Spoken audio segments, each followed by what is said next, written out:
والله مع الأسف الغالبية الكبرى من الشعب الجزائري يتدخلون في خصوصيات الآخرين، ولا يعيشون ضمن حياتهم الخاصة، وإنما يعيشون داخل حياتنا نحن. يتدخلون في كل ما يتعلق بأمورنا.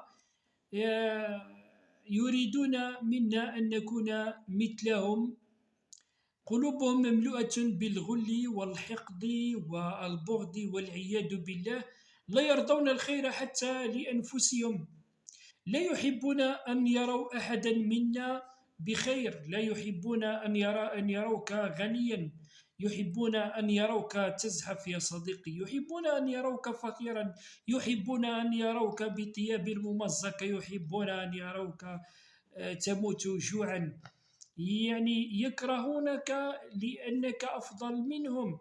يحبون أن يروك مجنونا. يحبون أن يروك مختلا عقليا. يحبون أن يروك مدمن مخدرات. يحبون أن يروك بين جدران السجن. يعني في كل لحظة يرونك فيها يتمنون موتك. نعم، هذا هو المجتمع الجزائري الذي نعيش فيه اليوم مع الأسف.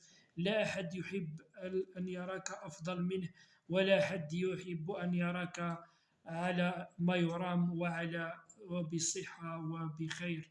سلام.